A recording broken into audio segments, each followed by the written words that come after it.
Obviously, there's something wrong with this door. I have to yank it to get it open. I have to shove real hard to get it closed. And that's because it's rubbing all along here up above the knob. You know, it could be that the hinge screws are loose. It doesn't seem like they're loose. So let's take a closer look. No, the hinge leaf is completely flush and the screws are totally tight. So, what to do? The uninformed method for fixing this door would be to get a block plane or a block of wood with a piece of heavy grit sandpaper on it and start grinding away at the edge of the door until it easily passes into the jamb. However, a close study of this door might reveal another method. Let's get it closed and take a look at the gap on either side. Now we know here this gap is tighter than tight because that's where it's rubbing.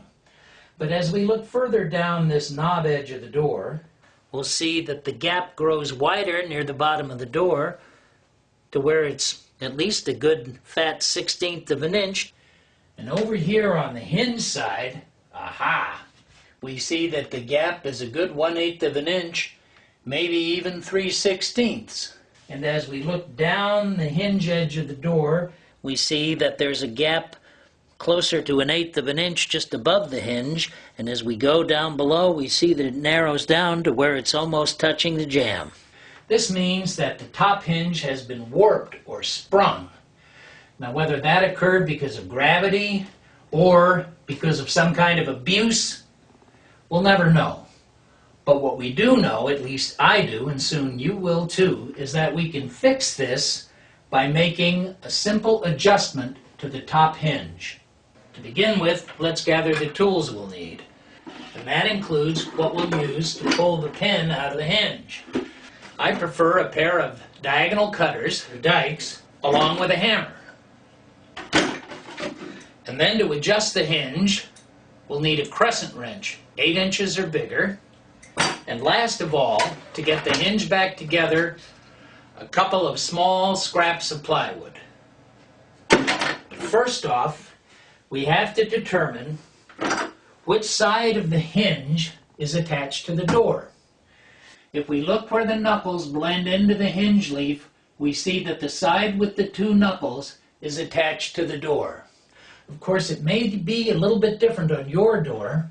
You may have the 3 knuckle side attached to the door, but in this case, these are the 2 knuckles we are going to adjust. And in order to make that adjustment, we have to pull the pin out of the hinge. So we get the hammer and the dikes, grab the head of the hinge pin with the jaws of the dikes, cup upwards.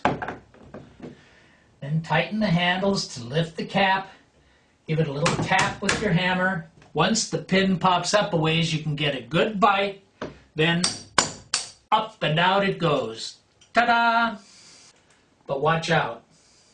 Hinge pins are grimy. You don't want to mark up the door or the wall.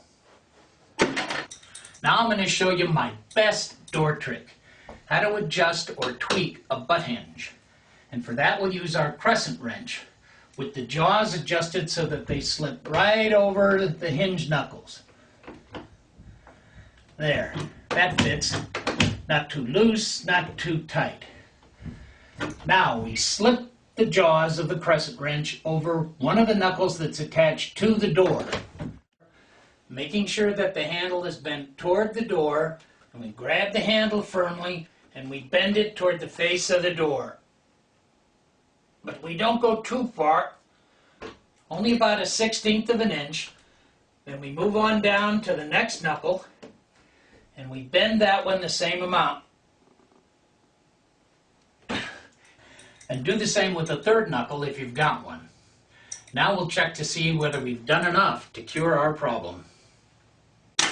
To make our check, we have to join the hinge back together, and to do that, we need the plywood scraps and the hammer. So first we slip one scrap under the door, then we slip the other one under that one, and give it a tap with the hammer. That creates a wedge effect, and up the door goes. Check back at our hinge and we see we're not quite there yet. We're going to need that third scrap I had in the bucket. We stick that one underneath the other two and tap that up. Whoop! Looks like I've gone just a little bit too far. So we're going to pull the bottom one out just a tweak. Now the hinge is perfectly married and I can put the pin right back inside of it.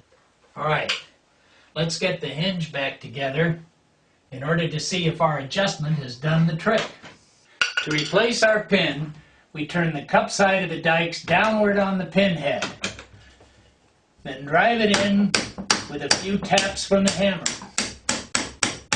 But we never drive it all the way home. We don't do that until we know we're completely done with the job. Instead, we leave just enough poking out so that we can grab it again with the dikes.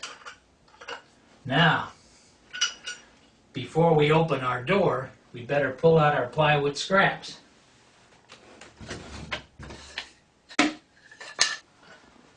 All right? Now, let's see what's going to happen. It works perfectly. We've fixed a sticking door by tweaking or adjusting our top hinge.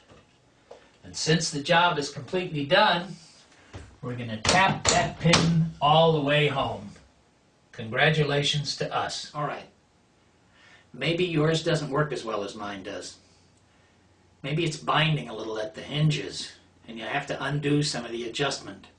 Maybe it's rubbing across the top where it never rubbed before, and you have to do a little sanding. Whatever your problem, you'll find all the instructions you need by going to www.doortricks.com. Once you've downloaded a copy of my ebook, Door Tricks, you'll never have to worry about how to fix a household door ever again. I promise.